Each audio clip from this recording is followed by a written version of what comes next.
അസ്സലാമു അലൈക്കും വറഹ്മത്തുള്ളാഹി അൽഹംദുലില്ലാഹി റബ്ബിൽ ആലമീൻ അല്ലാഹുമ്മ സ്വല്ലി അലാ മുഹമ്മദിൻ വഅലാ ആലി മുഹമ്മദ്. ഒടുവിലത്തെ വേദഗ്രന്ഥമായ മനുഷ്യരാശിക്ക് ആകമാനം അവതരിപ്പിക്കപ്പെട്ട ഈ വേദഗ്രന്ഥത്തിൽ നിരവധി ജീവിജാലങ്ങളെക്കുറിച്ച് അല്ലാഹു സുബ്ഹാനഹു വ തആല ജീവവർഗ്ഗങ്ങളെക്കുറിച്ച് അല്ലാഹു സുബ്ഹാനഹു വ തആല പറയുന്നുണ്ട്. 27ഓളം മിണ്ടാപ്രാണികളെക്കുറിച്ച് അല്ലാഹു സുബ്ഹാനഹു വ തആല പറയുന്നു. അതുപോലെ നിരവധി ചെറിയ ജീവികളെക്കുറിച്ചും അല്ലാഹു സുബ്ഹാനഹു വ തആല വളരെ ചെറിയ കൊതുകിനെ പോലുള്ള ജീവികളെക്കുറിച്ചും അല്ലാഹു സുബ്ഹാനഹു വ തആല വിശുദ്ധ ഖുർആനിൽ പ്രതിപാദിക്കുന്നുണ്ട്. അതുപോലെ വിശുദ്ധ ഖുർആനിലെ നമുക്കറിയാം ആബീൽ കാബീലിനെ കൊന്നു. ആ മൃതദേഹം മനുഷ്യൻ്റെ ആദ്യത്തെ മൃതദേഹം എന്തു ചെയ്യണം, എങ്ങനെയാണ് മറവ് ചെയ്യേണ്ടതെന്നതിനെക്കുറിച്ച് അദ്ദേഹം ആശങ്കിച്ച് നിൽക്കുന്ന സമയത്താണ് അല്ലാഹു സുബ്ഹാനഹു വ തആല കാക്കയാണ് അവിടെ നിയോഗിച്ചത്. ഒരു കാക്കയെ അല്ലാഹു സുബ്ഹാനഹു വ തആല അയച്ചു. മറ്റൊരു കാക്കയെ, മരിച്ച കാക്കയെ മറവ് ചെയ്യുന്നത് ലൂടെ മനുഷ്യ സമൂഹത്തിന് അല്ലാഹു സുബ്ഹാനഹു വ തആല പഠിപ്പിക്കുകയാണ് മനുഷ്യനെ എങ്ങനെയാണ് മറവ് ചെയ്യേണ്ടത്. അതേപോലെ അൻകബൂത്ത്, നമുക്കറിയാം വിശുദ്ധ ഖുർആൻ സൂറത്ത് അൻകബൂത്ത് 8 എന്ന പേരിൽ ഒരു അധ്യായമുണ്ട്.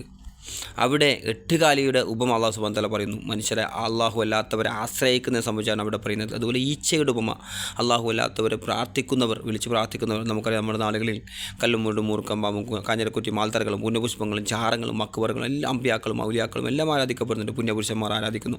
ഇവരെല്ലാവരും തന്നെ, ഇവരാരാകട്ടെ, ഏതൊരു മനുഷ്യനാകട്ടെ, ഒരു പ്രവാചകനാകട്ടെ, അവരാർക്കും തന്നെ ഒരു ഈച്ചയെ പോലും സൃഷ്ടിക്കാൻ കഴിയില്ല. ഒരു ഈച്ച തൻ്റെ ചിറകിൽ എന്തെങ്കിലും തട്ടിയെടുത്ത് കൊണ്ടുപോയാൽ അത് തിരിച്ചു കൊണ്ടുവരാൻ സാധിക്കുകയില്ലെന്ന് അല്ലാഹു സുബ്ഹാനഹു വ തആല പറയുന്നു. അങ്ങനെ നിരവധി വചനങ്ങളും ജീവവർഗ്ഗങ്ങളുമായി ബന്ധപ്പെട്ട് അല്ലാഹു സുബ്ഹാനഹു വ തആല പറയുന്നുണ്ട്.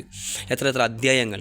സൂറത്തു ബഖറ പശു എന്ന പേരിലൊരു അധ്യായം, സൂറത്തു അൻകബൂത്ത് 8, സൂറത്തു നഹ്ല്, സൂറത്തു നംല് ഈച്ച, തേനീച്ച എന്നിങ്ങനെയുള്ള പേരുകളിൽ അല്ലാഹു സുബ്ഹാനഹു വ തആല വിശുദ്ധ ഖുർആൻ ഗ്രന്ഥത്തിൽ അല്ലാഹു സുബ്ഹാനഹു വ തആല പേരുകൾ തന്നെ അധ്യായം തന്നെ ഉണ്ട്. അതേപോലെ എന്തിനാണ് ഈ ഉപമകൾ പറയുന്നത്? ഉപമകൾ ഏറ്റവും കഷ്ടപ്പെട്ട കാര്യങ്ങൾ ഏറ്റവും നിസ്സാരമായി നമുക്ക് പഠിക്കാൻ വേണ്ടിയാണ് അല്ലാഹു സുബ്ഹാനഹു വ തആല ഉപമകളിലൂടെ ഒക്കെ പറയുന്നത്. ഖുർആനിലെ ഉപമകൾ തന്നെ നിങ്ങൾ സെർച്ച് ചെയ്ത് നോക്കുകയാണെങ്കിൽ നിരവധി ഉപമകൾ കാണാൻ വേണ്ടി സാധിക്കും. നമുക്ക് മനസ്സിലാക്കേണ്ട കാര്യങ്ങളാണ്. അതേപോലെ ഞാൻ പറയാൻ ഉദ്ദേശിക്കുന്ന മറ്റൊരു ഹദീസുകൾ, നിരവധി ഹദീസുകളിൽ പ്രവാചകൻ, ചില ആളുകളെങ്കിലും വിചാരിക്കും എന്തുകൊണ്ട് ഈ മനുഷ്യരോട് തന്നെ ഒരുപാട് കാര്യങ്ങൾ പറയേണ്ട ഈ കാലഘട്ടത്തിൽ എന്തുകൊണ്ടാണ് ഈ മൃഗങ്ങളെക്കുറിച്ച് പറയുന്നതെന്ന്. നമുക്കറിയാം, ഇന്ന് മനുഷ്യരോട് തന്നെ തീരെ കരുണയില്ലാത്ത, ദയയില്ലാത്ത, ഒരു അനുകമ്പയില്ലാത്ത, പലപ്പോഴും തൻ്റെ കൂടെ പഠിക്കുന്ന സുഹൃത്തുക്കളെ വധിച്ച് കളയുന്ന, അതുപോലെ തൻ്റെ ഭാര്യയെ, തൻ്റെ മക്കളെ ചെറിയ സമ്പത്തിന് വേണ്ടി പോലും വധിച്ചു കളയുന്ന രംഗങ്ങൾ, തീരെ കരുണയില്ലാത്ത രംഗങ്ങൾ, മക്കളെ ദ്രോഹിക്കുന്ന രംഗങ്ങളൊക്കെ നമ്മൾ കാണാറുണ്ട്. പ്രിയപ്പെട്ടവരെ, ഈ ഇത്രയും വലിയ പുരോഗമിച്ച് നിൽക്കുന്ന 20-ാം നൂറ്റാണ്ട് നമ്മൾ വിശേഷിപ്പിക്കുന്ന വലിയ പുരോഗമനവാദികൾ എന്ന് പറയുന്ന, നമ്മൾ ന്യൂജൻ മോഡലുകളാണെന്ന് പറയുന്ന വാദിക്കുന്ന ആളുകളുടെ മുമ്പിൽ, പക്ഷേ പഴയ കാലത്ത് അവർ ജീവികളോട് കാണിച്ചതിൻ്റെ കാരുണ്യത്തിൻ്റെ ഒരംശം പോലും ഇന്ന് മനുഷ്യരോട് കാണിക്കുന്നില്ല എന്നതാണ് യാഥാർത്ഥ്യം. പ്രവാചകൻ സ്വല്ലല്ലാഹു അലൈഹി വസല്ലം ജീവികളോട് കാണിക്കുന്ന കാരണത്തെക്കുറിച്ച് പറഞ്ഞു തന്ന ഹദീസുകൾ നമ്മൾ അത്ഭുതപ്പെടുത്തും. പ്രവാചകൻ പറയുകയാണ്, നബി സ്വല്ലല്ലാഹു അലൈഹി വസല്ലം പറഞ്ഞു, നിങ്ങളുടെ മൃഗങ്ങളെ മിമ്പറുകളാക്കരുതെന്ന് പറഞ്ഞു. അത് നമുക്കറിയാം. ഇന്ന് ബൈക്കിലും കാറിലൊക്കെ സഞ്ചരിക്കുമ്പോൾ നമ്മൾ നിന്നുകൊണ്ട് മറ്റുള്ളവരോട് സംസാരിക്കാറുണ്ട്. അതുപോലെ പണ്ട് കുതിരപ്പുറത്തും കൈതപ്പുറത്തും ഒട്ടകപ്പുറത്തൊക്കെ സഞ്ചരിക്കുമ്പോൾ അതിൻ്റെ മുകളിൽ ഇരുന്നുകൊണ്ട് തന്നെ ആളുകളോട് സംസാരിക്കും. പ്രവാചകൻ അത് വിലക്കി.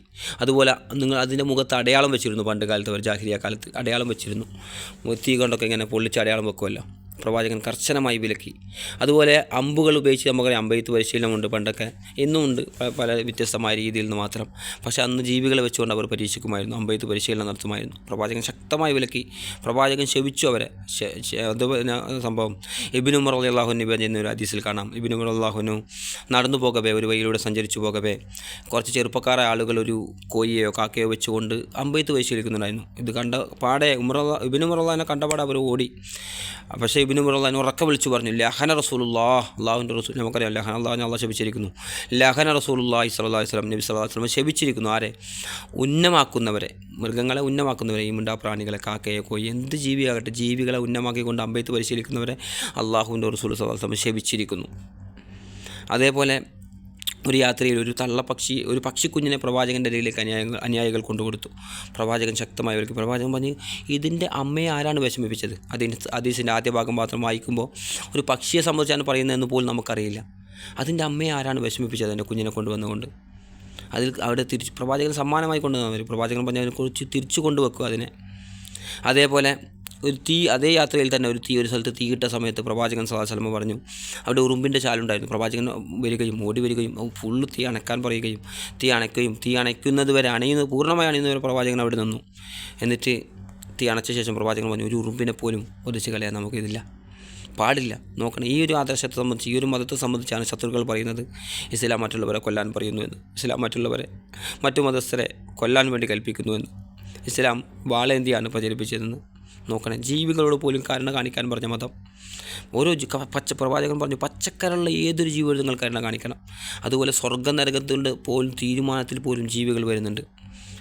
ഒരു സ്ത്രീ അന്യായമായി ഒരു പൂച്ചയെ കെട്ടിയിട്ടു, അതിന് ഭക്ഷണം നൽകിയില്ല, അതിന് വിട്ടുമില്ല. വിട്ടില്ലെങ്കിൽ ഏതെങ്കിലും പുറത്തു പോയി വല്ല ജീവികളെയും പിടിച്ച് തിന്ന് ജീവിക്കുമായിരുന്നു. ആ പൂച്ച മരിച്ചുപോയി. ആ പ്രവാചകൻ പറഞ്ഞു, ആ കാരണത്താൽ ആ സ്ത്രീക്ക് നരകമുണ്ട്. അതുപോലെ സ്വർഗ്ഗത്തിൽ നായക്ക് വെള്ളം കൊടുത്തതിൻ്റെ പേരിൽ സ്വർഗ്ഗത്തിൽ പോയ ഒരു കഥ പലപ്പോഴും നമ്മളത് കേട്ടിട്ടുള്ളതാണ്, ഷൂവിൽ കോരി വെള്ളം കൊടുത്ത്. അതേപോലെ ചരിത്രത്തിൽ ഒരു പ്രവാചകൻ്റെ ഹദീസുകൾ തന്നെ ഒരു സ്ത്രീ ഒരു നായക്ക് വെള്ളം കൊടുത്തതിൻ്റെ പേരിൽ ഒരു മോശപ്പെട്ട സ്ത്രീ ആയിരുന്നു എന്ന് വരെ നമുക്ക് കാണാൻ വേണ്ടി സാധിക്കും. അവരവിടെ നല്ല ഭയങ്കര ദീനിയായ ഒരു പെൺകുട്ടിയല്ല, എന്നിട്ട് പോലും ആ സ്ത്രീ നായക്ക് വെള്ളം കൊടുത്തതിൻ്റെ പേരിൽ അവർക്ക് സ്വർഗ്ഗമുണ്ടെന്ന സന്തോഷ വാർത്ത അറിയിക്കപ്പെട്ട സംഭവം. നോക്കണേ, സ്വർഗ്ഗം നൽകാൻ തീരുമാനിക്കുന്ന ആരെ? ജീവികൾ. അതുപോലെ മിണ്ടാപ്രാണിക്ക് നൽകുന്നത് ഒരു മനുഷ്യൻ നൽകുന്നതിന് തുല്യമായിട്ടാണ് ഇസ്ലാം അത് പഠിപ്പിക്കുന്നത്. ഒരു മനുഷ്യൻ നമ്മൾ വിശക്കുമ്പോൾ ഭക്ഷണം നൽകാറില്ലേ, എത്രമാത്രം പ്രതിഫലമുണ്ട് നമുക്കറിയാം. അതേപോലെയാണ് ജീവികൾക്ക് നൽകുന്നതും. ചില പണ്ഡിതന്മാരുടെ ഉദ്ധരങ്ങൾ നമുക്ക് കാണാം. അവർ പഴയ കാലത്തെ ആളുകൾ, പണ്ഡിതന്മാർ, അവരുടെ കുതിരക്കൊക്കെ സ്വന്തം കൈകൾ കൊണ്ട്, വലിയ വലിയ ഭരണാധികാരികൾ ആളുകൾ പോലും സ്വന്തം കൈകൾ കൊണ്ട് ഭക്ഷണം മുതിരയൊക്കെ കഴുകിയിട്ട് കൊടുക്കുന്ന സമയത്ത് ആളുകൾ ചോദിക്കുമായിരുന്നു, എന്ത് നിങ്ങളിങ്ങനെ നൽകുന്നത്, പണിക്കാരില്ല, ജോലിക്കാരില്ല ഇതൊക്കെ ചെയ്യുന്നു. അപ്പോൾ അല്ല, ഇതിൻ്റെ പേരിൽ ഞങ്ങൾക്ക് പ്രതിഫലമുണ്ട്, അതുകൊണ്ടാണ് നമ്മൾ ഇതിൻ്റെ എണ്ണം അനുസരിച്ച് പ്രതിഫലമുണ്ട്, അതുകൊണ്ടാണ് ഞങ്ങൾ തന്നെ ഇത് ചെയ്യുന്നത്. അതുപോലെ ചില ചരിത്രത്തിൽ നമുക്ക് കാണാം, ചില ആളുകൾ ഉറുമ്പുകൾക്കും കൂറകൾക്കൊക്കെ ഭക്ഷണം നൽകിയ രംഗങ്ങൾ, ബ്രെഡൊക്കെ പൊടിച്ചിട്ട് നൽകിയ രംഗങ്ങൾ. നിങ്ങളൊക്കെ വീടുകളിൽ ഉറുമ്പിനൊക്കെ ഭക്ഷണം കൊടുത്ത് ബുദ്ധിമുട്ടാണെന്നല്ല, ബ്രെഡൊക്കെ ഇട്ടിട്ട് കുഞ്ഞുങ്ങളൊക്കെ ഉണ്ടെങ്കിൽ കുഞ്ഞുങ്ങളൊക്കെ കടിക്കും ഉറുമ്പ്. അങ്ങനെയല്ല, മറിച്ച് ഒരല്പം കരുണ നമ്മൾ കാണിക്കണം. ഏത് ജീവിയോടും, ഏതൊരു മിണ്ടാപ്രാണിയോടും അല്പം കരുണയും ദയയും കാണിക്കണം. അതേപോലെ ശത്രുക്കളായ ആളുകൾ പറഞ്ഞു, ഈ ഒടുവിലത്തെ വേദന ഞാൻ നേരത്തെ പറഞ്ഞല്ലോ ഫസ്റ്റ്. അപ്പോൾ അല്ലാഹു സുബ്ഹാനഹു വ തആല പറഞ്ഞു, കൊതുകിനെ ഒരു നിസ്സാരമായ ജീവിയാണ്. വിശുദ്ധ ഖുർആൻ 2-ാമത്തെ സൂറത്ത് ബഖറയിലെ 29-ാമത്തെ വചനം നിങ്ങളത് വായിച്ചു നോക്കുക. അവിടെ അല്ലാഹു സുബ്ഹാനഹു വ തആല പറയുന്നത്, തീർച്ചയായും ഒരു കൊതുകിനെയോ അതിലുപരി അതിനേക്കാൾ നിസ്സാരമായതിനെയോ ഉള്ളതിനെയോ ഉപമയാക്കുന്നതിന് അള്ളാഹു ലജ്ജിക്കുകയില്ല. എന്നാൽ വിശ്വാസികളാകട്ടെ തങ്ങളുടെ നാഥനിൽ നിന്ന് സത്യമാണെന്ന് മനസ്സിലാക്കുന്നു. എന്നാൽ അവിശ്വാസികളോ ഈ ഉപമ കൊണ്ട് അള്ളാഹു എന്താണ് ഉദ്ദേശിക്കുന്നതെന്ന് ചോദിക്കുന്നു. അങ്ങനെ ആ ഉപമ നിമിത്തം ധാരാളം ആളുകളെ പിഴവിലാക്കുകയും ധാരാളം ആളുകളെ യഥാർത്ഥ വിശ്വാസത്തിലാക്കുകയും ചെയ്യുന്നു.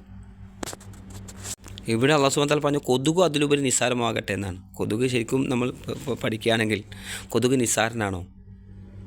ചിന്തിക്കേണ്ടതാണ് നമ്മൾ. അല്ലാഹു സുബ്ഹാനഹു വ തആല പറയാം, നമ്മൾ മനസ്സിലാക്കാൻ വേണ്ടി പറയാൻ. ഇവിടെ കൊതുക് വലിയ വലിയ അസുഖങ്ങൾ, എത്ര ആളുകൾ ഒരു വർഷം കൊണ്ട് കൊതുക് കാരണം മരിക്കുന്നതെന്നറിയോ? വലിയ അക്ബർ ചക്രവർത്തിയോ, ലോകത്ത് ഞെട്ടിച്ച അക്ബർ ചക്രവർത്തിയെ പോലുള്ള ആളുകൾ പോലും മലേറിയ പോലുള്ള അസുഖങ്ങൾ ബാധിച്ചാണ് മരിച്ചത്. അതുപോലെ കൊതുകിൻ്റെ ഇന്ന് പഠനങ്ങൾ പറയുന്നത്, ഈച്ചയുമായി ബന്ധപ്പെട്ട പഠനം നിങ്ങൾ പഠിക്കുക, ഡോക്യുമെൻ്ററികൾ നോക്കുക, പഠിക്കുക.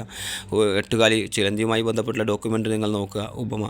ഇതൊക്കെ മനോഹരമായ പഠനങ്ങളാണ്. നിങ്ങൾ വെറുതെ യൂട്യൂബിലൊക്കെ സ്ട്രോൾ ചെയ്ത് വീഡിയോകൾ കാണുന്ന സമയത്ത് ഇങ്ങനെയുള്ള പഠനങ്ങളിൽ മുഴുകുക.